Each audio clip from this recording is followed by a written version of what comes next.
up, Justice Warriors?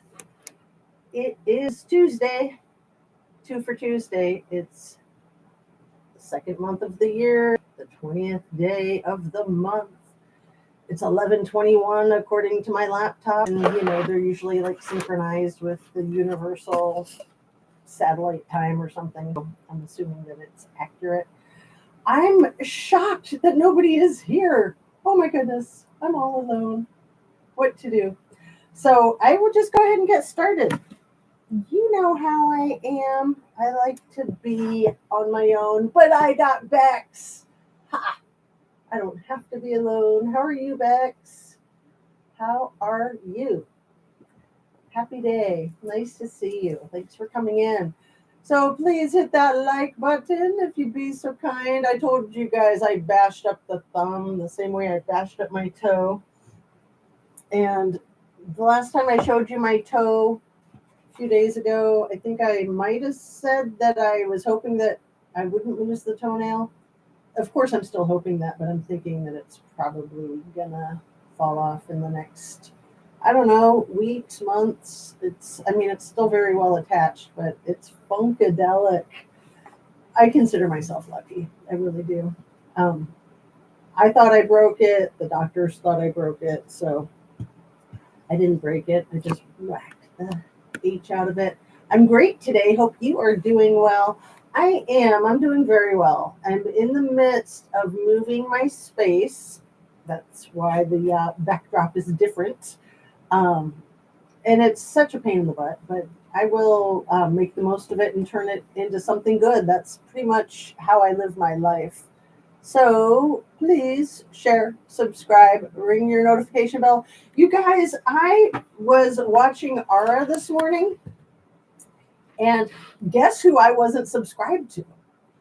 Seriously, those shadow banners, I think they especially like to pick on the Kylie Rodney crew, and especially like the Kylie Rodney content creators that are affiliated with other Kylie Rodney content creators. So please check your subscription button to make sure that you're still subscribed. And other than that, let me go ahead and do my disclaimer statement. I've got the 7 pages of the crap that Nicole Kessinger typed up for Detective Baumhover. Oh, where's my mic? I do have it plugged in. Oh, come on. It's like wrapped up around the leg of my chair. You got to be kidding me.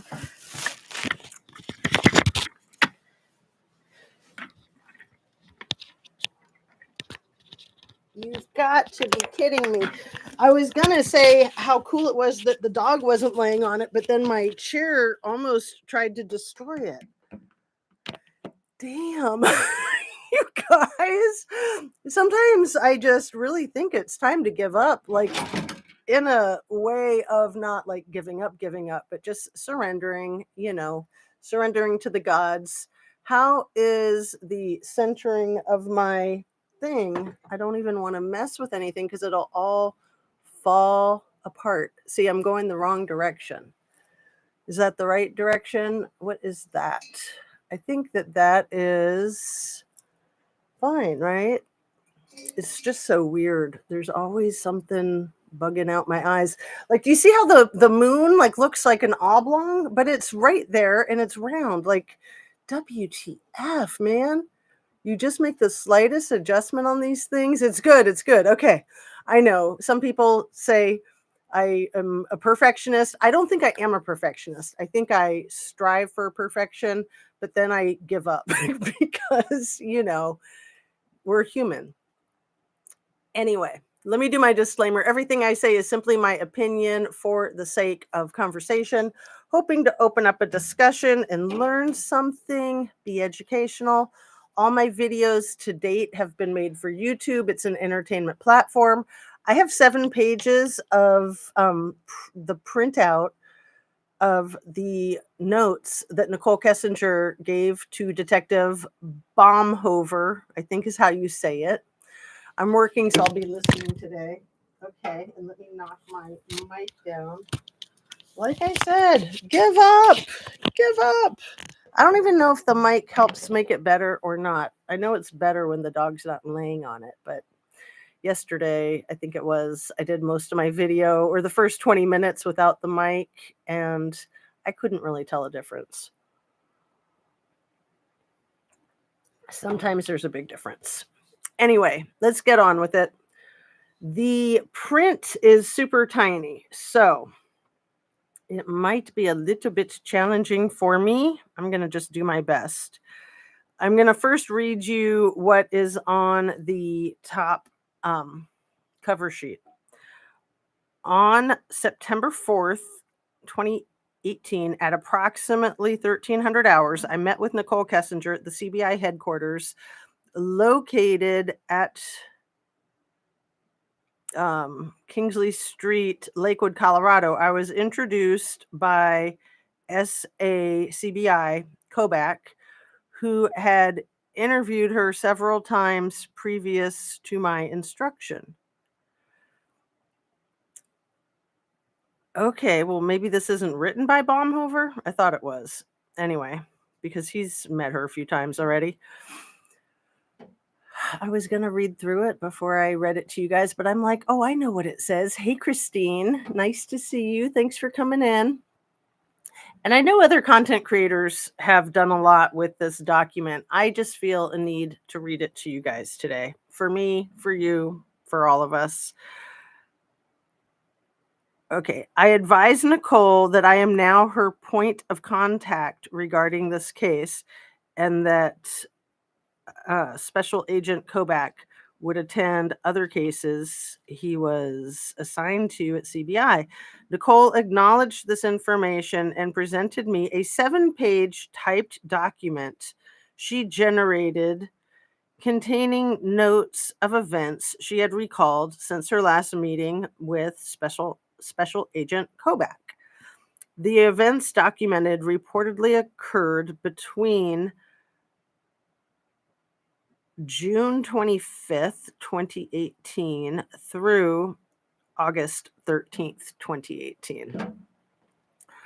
I advised Nicole that I would review the notes she provided me along with the reports and recordings from all the previous interviews and contact her with any follow-up questions I may have. Nicole acknowledged my statement with our meeting, and our meeting ended shortly thereafter. Special Agent Kobach agreed to complete a follow-up interview with Nicole's friend and provide me the report. While at the CBI headquarters, I took custody of Nicole's cell phone, phone 6, which she had previously surrendered to Special Agent Kobach. I placed the cell phone into evidence and enlarged, no, what is that? And entered the CBI chain of custody from into the case file. Nothing further. That's what police reports always say. The last line is nothing further. Oh, and I also wanted to acknowledge that I downloaded this document from a something of True Crime Rocket Science, and I'll put the link to that. But you know how I am. I always like to give credit. Mama Smurf, hello, hello. Nice to see you. Thanks for stopping by, you guys. We've got a little party of the 4 of us, right? The 4 of us in chat. Okay, so here we go. Page 1. Approximately June 25th or June 26th. And this is what Nicole typed. 1. In person. Asked CW when he and SW decided to separate. He told me late March, early April 2018. I asked if he still lived with her, and he told me yes, said that when she was home, he slept in a different room, and when she was gone, he would occasionally sleep in the master bedroom, but not frequently because the bed was uncomfortable. I asked why he had decided to separate from SW. CW told me that SW was quote unquote bossy. I asked what he meant by bossy. CW responded that she was controlling, said that they really don't argue much, though, said that once many years ago he attempted to stand his ground with her and she told him, "Get out of my house," quote unquote, and made him leave for a night. CW said that he tried to avoid arguments ever since then, said that now, if him and SW disagreed, she would make nasty comments to him and he would just ignore them. I asked if she talked like that in front of his kids. He said yes. My kids started to repeat her words, and that is why I wanted the separation. Asked him what he said to his kids when they repeated SW's words.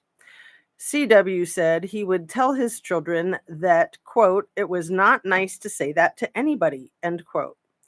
I asked CW if SW was bossy in front of his friends. CW said that SW was all about appearances and in all aspects of her life, and that in front of her friends, she was occasionally bossy, but would turn it into a kind of joke so that it was more discreet. Weird, huh? I asked him how long the communication breakdown between them had been going on. CW said 6 years and that the last year or two were the worst. I asked him if he had tried to communicate to her how it made him feel when she said mean comments to him. He said he tried to talk to her many times, but it fell on deaf ears, quote unquote. I asked CW if they had attempted to go to counseling to fix the problems. CW said no. Let me switch the lighting up a little bit. CW said no. CW then said that some nights he would still currently hang out next to the bed in the master bedroom with her and would try to talk to her and spend time with her till she fell asleep. CW tells me that the other reason he separated is because SW hated that he liked to work out and eat healthy. What a meanie. No, you have to eat unhealthy and no exercise for you. Right. Okay. I believe it. Not. Said that before they decided to separate, SW would get mad at him if he tried to go for a run at night once the kids were in bed.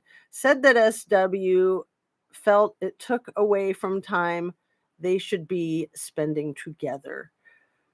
I gotta just say, I don't believe any of this. CW said that it was frustrating because when he would try to hang out with her, she didn't pay attention to him and would talk on the phone and scroll through social media instead.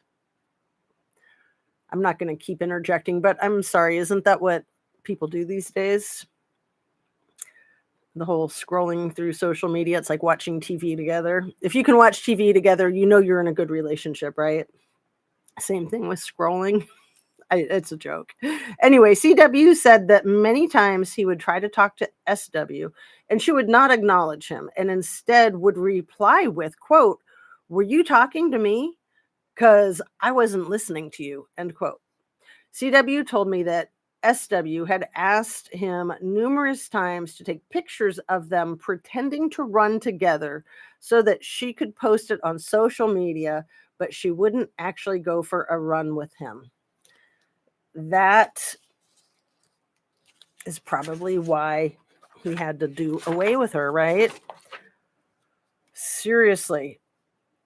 I do think that this is a pack of lies, but I also think that it was something NK concocted, thinking that it would make her look better and make the whole situation that she could control the narrative, basically.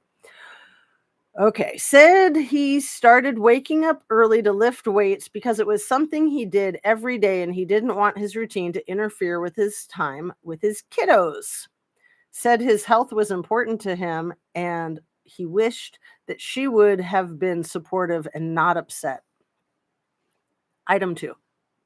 Approximately June 27th, 2018. In person, semicolon. Or no, just colon. Sorry. I get those confused. CW brings condoms to my house. One box is full and unopened. The second is a set of condoms from a partially used box. I asked CW why he has a set of partially used condoms. That sounds really disgusting, doesn't it? I mean, I know what she means. I never read it like that, partially used. Okay. CW informs me that the condoms he has are from back when he was still having sex with his wife. Told me they had been, quote, sitting in a closet collecting dust, and that SW probably did not even know they were still there, end quote.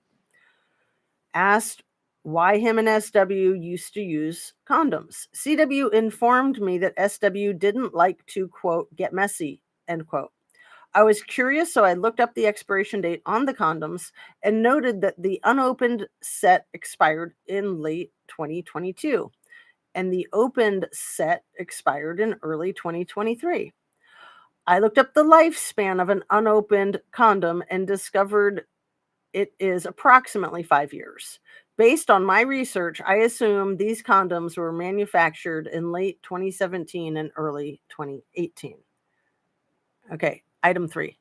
Let me just interject right here. Huh? Okay. On or shortly after July 4th, 2018, in person, colon, I complimented his home as being very beautiful. CW said he had always wanted a smaller ranch style home.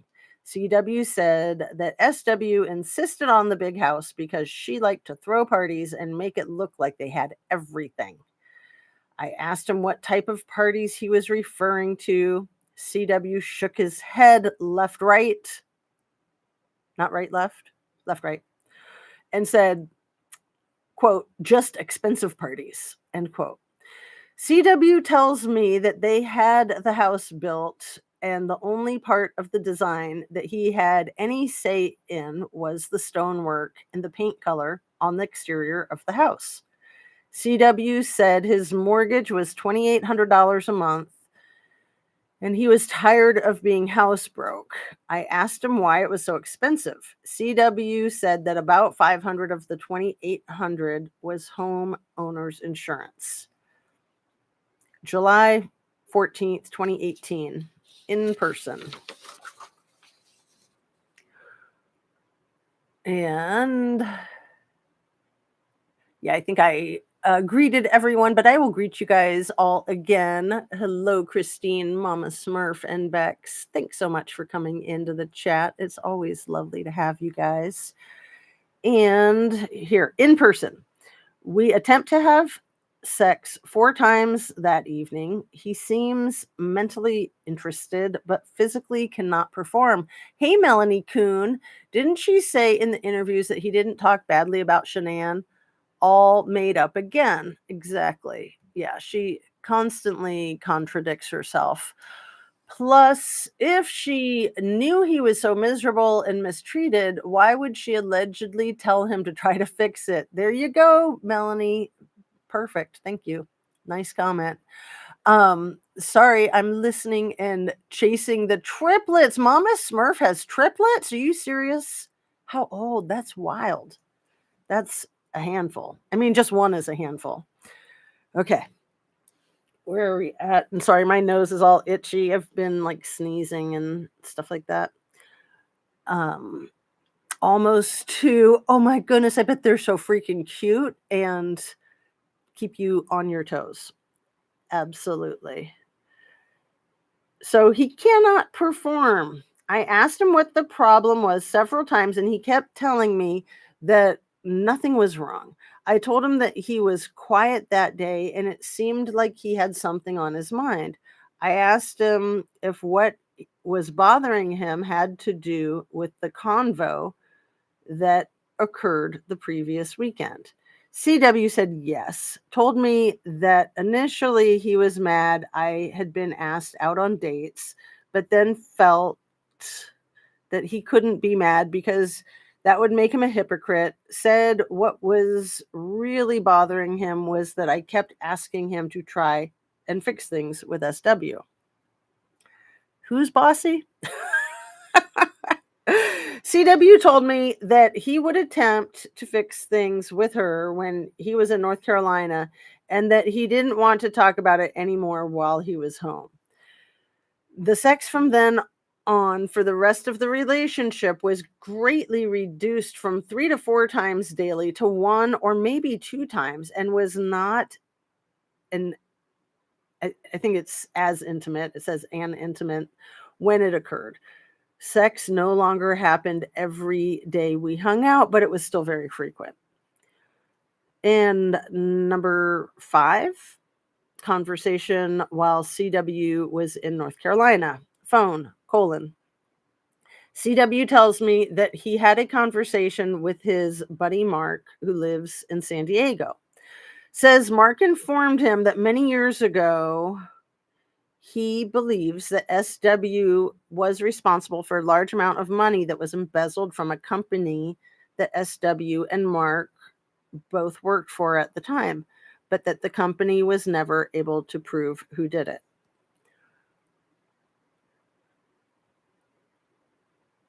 And hi, Sunflower Dragon. Nice to see you. Welcome. Thanks for joining us. All right. Where was I? Oh, yeah. About the money. So that was number 5. And it just ends right there. Was never able to prove who did it. Number 6, Wednesday,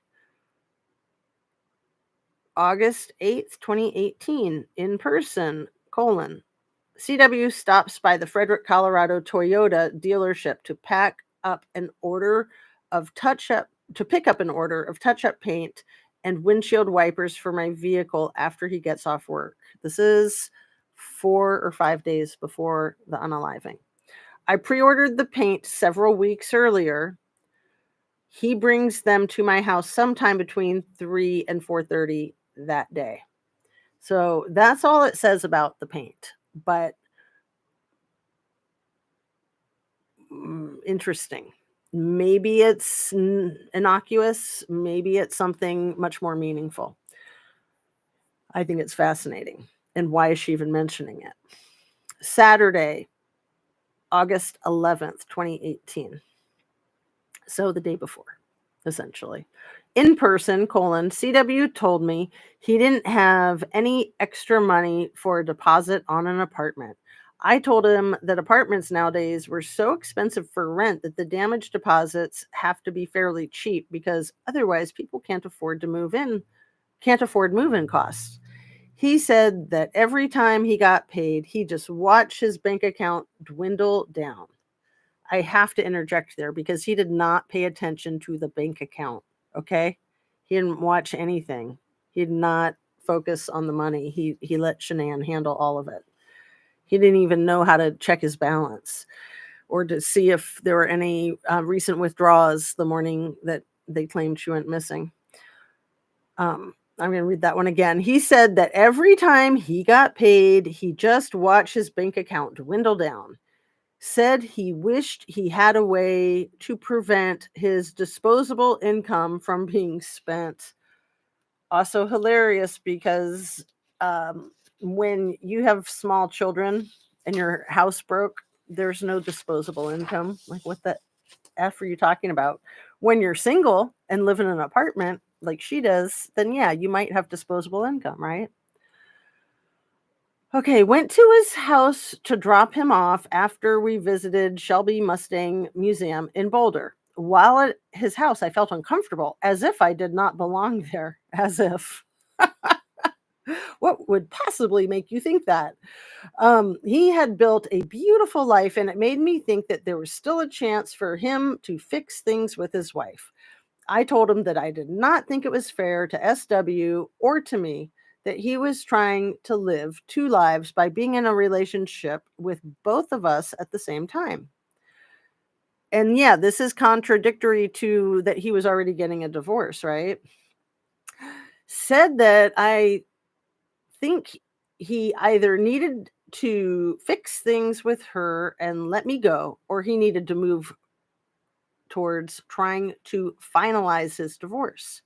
I told him that I thought his problems with SW were fixable and that he should focus on trying to rekindle the relationship that they had before giving up. He said that SW was set on separating and that so was he. He said when SW wants something, this is a quote, wants something, she gets her way, end quote. I told him I did not understand why they hadn't completed the divorce after all these months if they were both so adamant about it. If she wanted it as bad as he stated, I did not understand why it seemed stagnant. At the moment, I realized that he might be lying to me about his separation, so I started quizzing him on things he had told me earlier. Asked him when was the last time he was intimate with his wife. CW told me that day that the last time he and SW had sex was in May, but he had told me on an earlier date that the two had not been intimate since March or early April. I asked CW if he used protection when he slept with her because he stated at an earlier date that he used condoms when they had sex. He told me that he had not used protection. I asked him if he was lying about his separation. CW said no, and that's capital N-O. I asked him if he was actively trying to have a child with SW since they had unprotected sex. He said, again in caps, no. I left his house. Approximately July 15th through July 19th, 2018, continued from above conversation, text and person, : he tells me that he still wants a separation, but this time he states it is because he has never met anyone like me. So sweet. Told him he better not be doing that for me and that he needs to be leaving his current situation because it is what he and her both felt is the best for their kids and for themselves. We spoke over the next several days and spent a little time together, but I did not want to be intimate with him. I kept telling him that I thought he really needed to fix things with her and to not worry about building a relationship with me anymore. I just had a little bit of an epiphany that fix. She keeps using that word. I'm kind of thinking that they were trying to fix the situation so that they could be together. She's just full of it. Exactly. I'm going to highlight that because I am 100% in agreement with you on that. Told him that I had been asked out on 2 dates since I had known him and that I didn't go on either one and that I was stood up. Told him that he took the respect and trust from our relationship because I felt like he was lying. July 20th, 2018, continued from above conversation.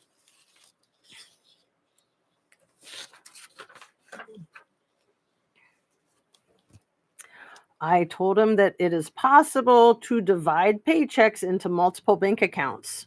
The girl's a genius. But if he considered doing that, he would need to make sure he was responsible and that his mortgage and kids and his standard monthly bills were covered first. Told him that if SW ever wanted child support, he would still be required by law to show proof of that income, even if it was in a second account. I suggested that if he decided to do that, perhaps just contribute a small amount that wouldn't impact his current living situation, but would give him a cushion for the first month's bills when he transitioned to an apartment. But that was his discretion. Wow. What is she, like a financial consultant? Christine says, I'm not really familiar with this case, so I can't recall comment, but sounds like a lot of gaslighting and untrue going on in this conversation. Yeah. Yep. This is a bizarre set of 7 pages of notes that Nicole Kessinger typed up for the detectives in the Watts case after it was already completely wrapped up. Like, it was just like bonus material of her trying to control the narrative, basically trying to make herself look good, which she was not very successful with, in my opinion. And yeah, but that was his discretion. Well, that's nice that she allows him to have his own discretion. What a sweetheart. Okay, Monday, August 13th, 2018. So interesting how it jumps from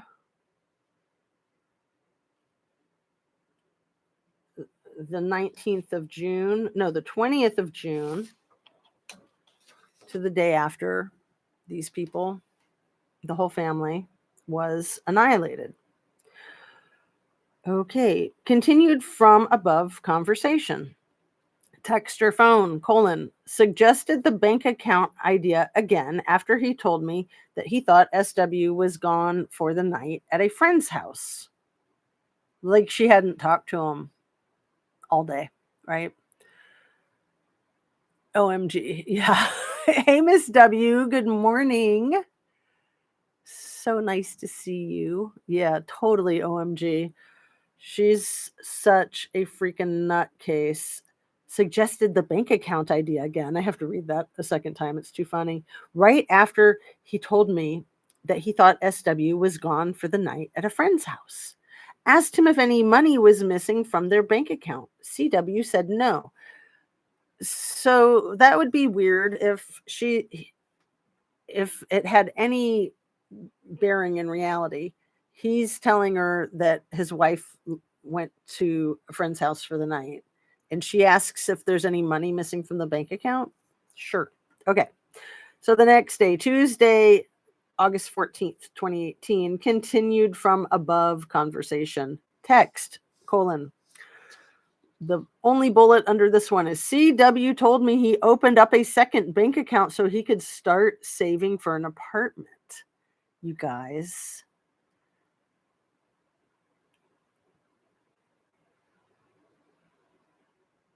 Okay. Not funny. Number 8, August 13th, Monday. So it goes from Tuesday to Monday. That's funny. That doesn't make sense. But she just wanted to get that in there about the bank account. Text, CW informs me that his family is gone and asks me to call him when I have a chance.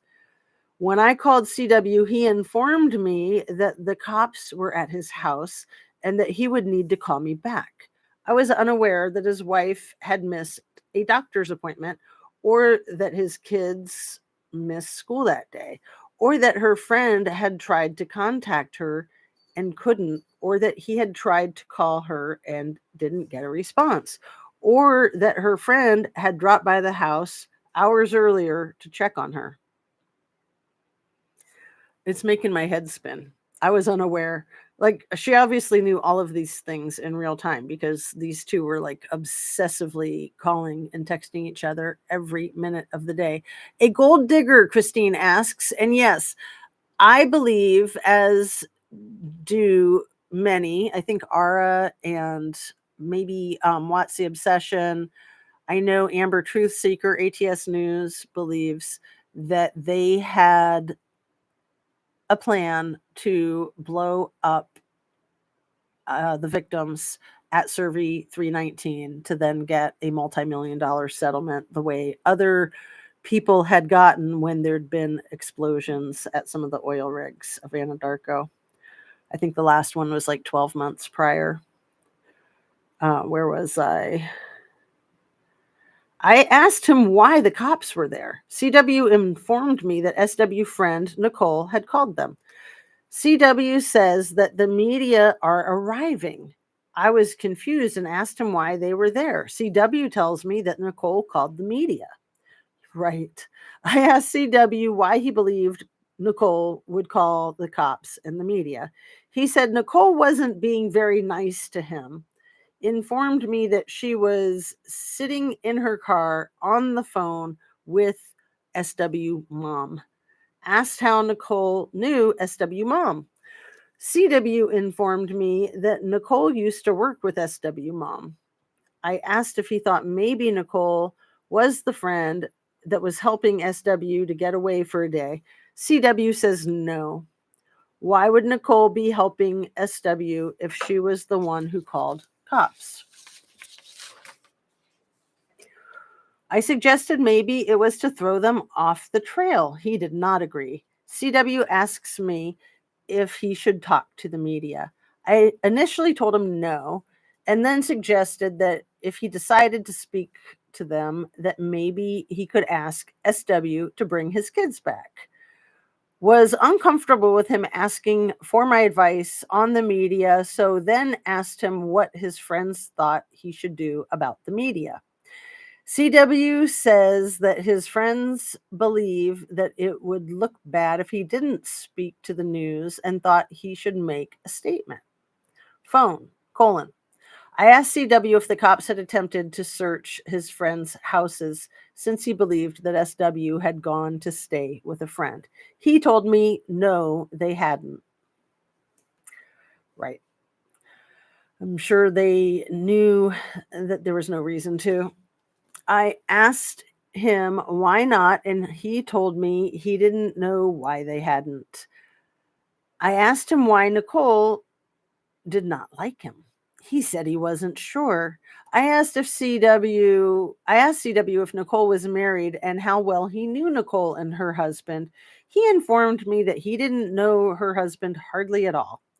I again suggested that maybe Nicole was the one who may be helping SW to hide from him. For a while, CW said maybe, but he didn't really seem like he was entertaining the idea. Asked him if he thought she was with another man. CW said it was possible, but he didn't think so. I asked if he thought his family was in danger. CW said that, quote, if my kids are with her, then they are safe, end quote. Never said he was worried or concerned about his family unless I prompted the question. Looking back on everything, I am so glad Nicole showed up that day to check on her friend. Funny, not funny. Let's see. Thought I saw a new comment, but just the gold digger one. Yep, absolutely. Number 9, Monday, August 13th. I'm so confused. Didn't it already do that? Monday, August 13th. Yeah, it did. That was text. Okay. So number 8 was text : number 9 is phone : CW says his home camera shows him leaving for work at 5:15 like usual that morning.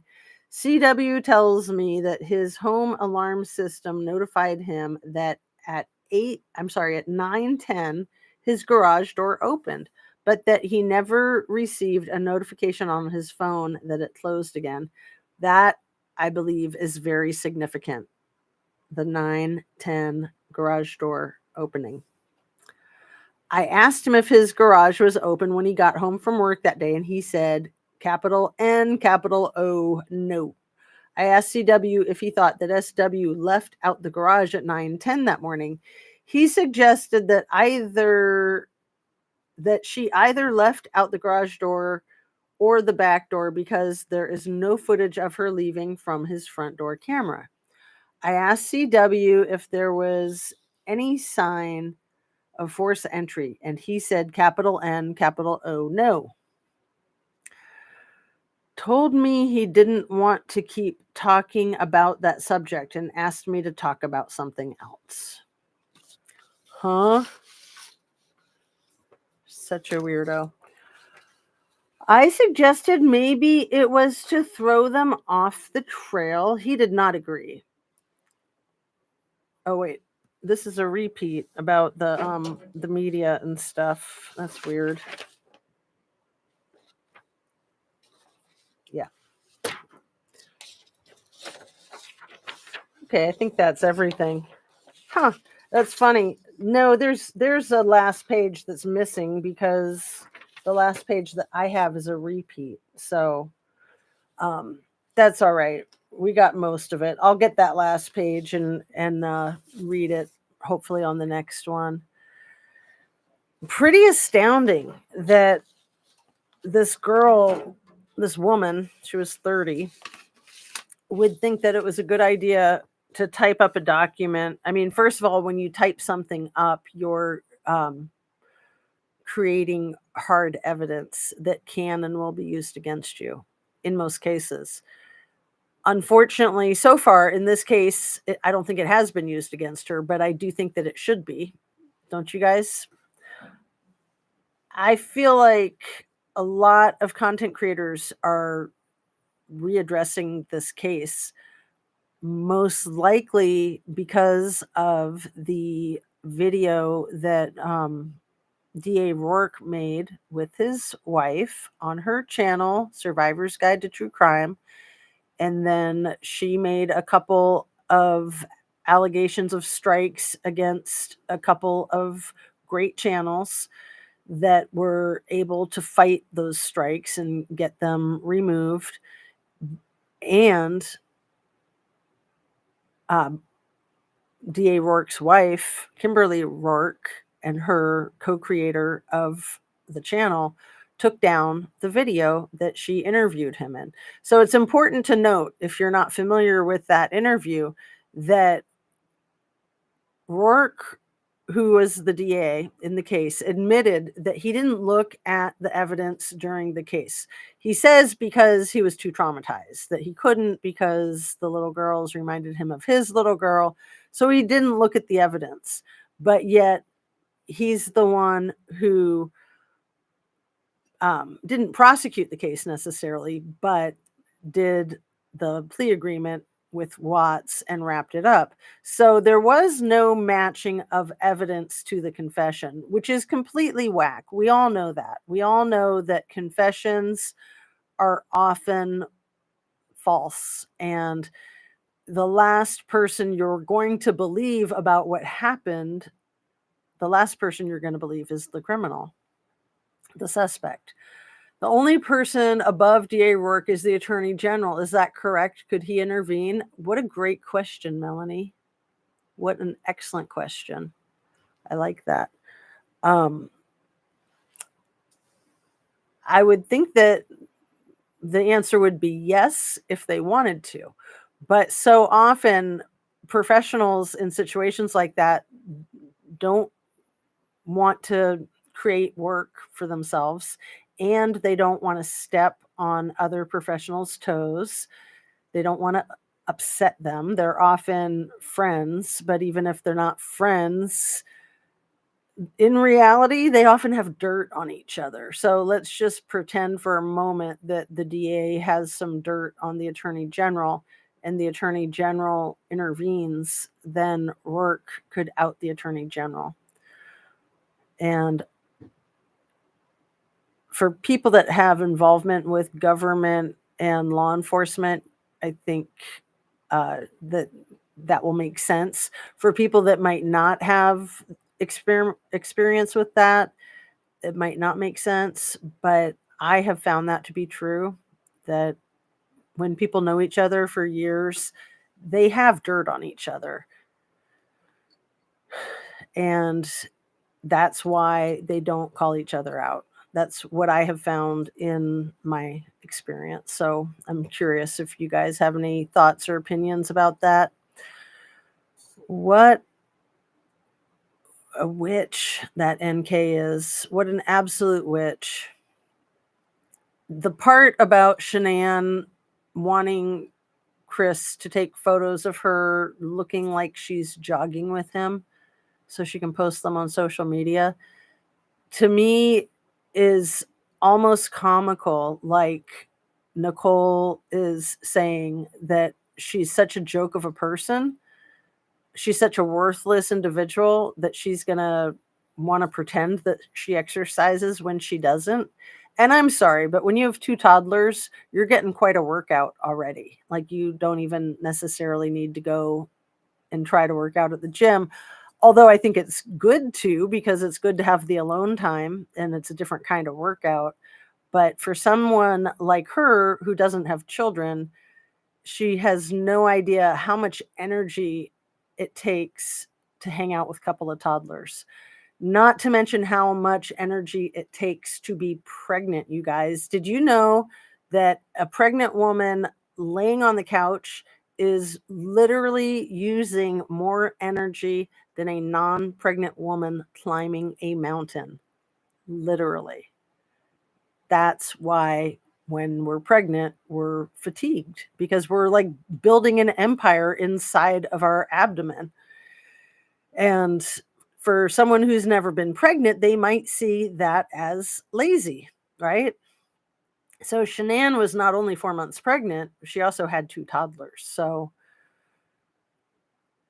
it's just nuts for NK to be even bringing it up. Like, why is that even in there? Like, what does that have to do with anything? Like, why would she think that she should put that into a typed document for law enforcement so that law enforcement could make fun of her and go, oh, she's so lazy and she's a poser and she's trying to look like she exercises when she doesn't? I mean, holy smokes, man. Seems like they were both working on clearing the road from all debris so they could have a life together, period. Mama Smurf, I agree. And yeah, the building and the fixing, those are two words that Nicole uses a lot. Like, she totally overuses those two words. And I think it's interesting. I think she was probably extremely jealous of Chris and Shanann having that house built custom. That is a huge undertaking and it's a huge commitment. It's a monumental life event. And to do that with someone else makes you very committed. And NK was absolutely focused on building, quote unquote, building something with Chris, building a life with him, building a future with him, building a relationship with him. And then the whole thing with the fixing, it's like she kept saying that in the document I just read about fixing the relationship. So it really makes me think that her and Chris were trying to fix the situation so that they could be together. Like you said, Mama Smurf, so that they could clear the road from all the debris so they could have a life together, period. You all down for their nap? Yay. But you might need a nap, Mama Smurf. You probably need a nap. I mean, that's when you can get dishes done and laundry and vacuuming. But yeah, you probably just need to chill. Time for a cup of tea, Mama Smurf, Christine says. Building something with him by destroying something he built. Melanie, such a poetic and sad statement. Yeah, completely annihilating. Yeah, he already had something substantial built, and he was in the process of building it further with Shanann being pregnant. And I think it's really interesting how all of that ridiculous information about the condoms is supposed to explain how there's a baby and how she didn't know there was a baby, but she was kind of suspicious since she asked if they used protection. I mean, who would ask that when you're in a relationship with somebody who's married? Who would ask, did you use protection with your wife? Like, that is controlling. That is beyond like micromanaging and meddling. Like, it's one thing to be asking about them sleeping together. It's another thing to be asking the intricate details of how that happened. What a weirdo. What an absolute weirdo. Oh, so you guys, thank you so much for coming in to the chat and joining me. I think I'm probably going to wrap up. I am disappointed that I had page, it said page 7 twice, and I know it's a 7-page document, but I don't know if there's a page 8 or if the last page is just missing. That's weird. One sec. Like I said, I will go back and I will go to other sites too to see. That might just be where it ended. It might just end right there with page 7. I bet it does. I bet you it does.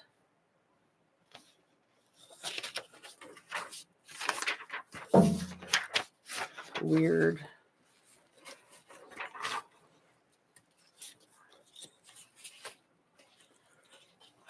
And I tried to keep them all nicely organized because I know how this gets when you have all these pieces of paper. Did I drop one or something?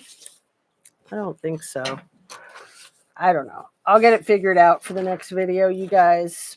Sorry about that. But that might be the whole thing in its entirety. We might be missing the last one.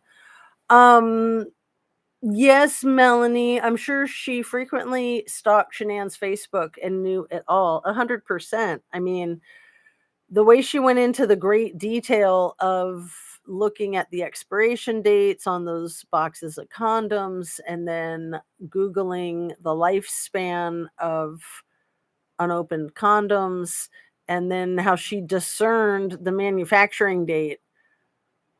So I don't know if she was kind of showing off and just trying to demonstrate for law enforcement that she has a brain and that she knows how to do that type of stuff. I mean, it's so bizarre. But yeah, then she pretends that she was oblivious to Facebook. I mean, she pretends that she's oblivious to all social media, and maybe she doesn't use social media, but we know that she Googled Shanann a year prior to this, and also Chris in September of 2017. But I'm pretty sure she Googled Shanann in August of 2017. And when we all know that when you Google somebody, if there's information about them on Facebook, that will show up in your Google search. So you don't even necessarily have to be using Facebook to then look at it from a Google search. So yeah, we know that she saw all of Shanann's posts. Absolutely. And maybe there was a post that she had about running that NK was referencing in her little typed up document for law enforcement. So strange. So very, very strange. So let's see. It's just about 12:15, you guys. Still Tuesday, the 20th. I am going to go ahead and sign off. I hope you guys are having a lovely day. I hope you continue to have a wonderful day and that you can do something nice for yourself. Maybe do something nice for someone else too. But first, just do something nice for yourself. We all need to treat ourselves well. And whatever nice thing that might be, perhaps just putting your feet up and relaxing, perhaps getting a manicure, a pedicure, giving yourself a facial, who knows? Maybe just making a nice salad or something, massaging your own feet. The possibilities are endless. So I hope that you can get some good rest and relaxation, get some sunlight and fresh air, some exercise, stay hydrated, and eat high protein, high produce, especially your veggies. We all know to do that, but we forget, don't we?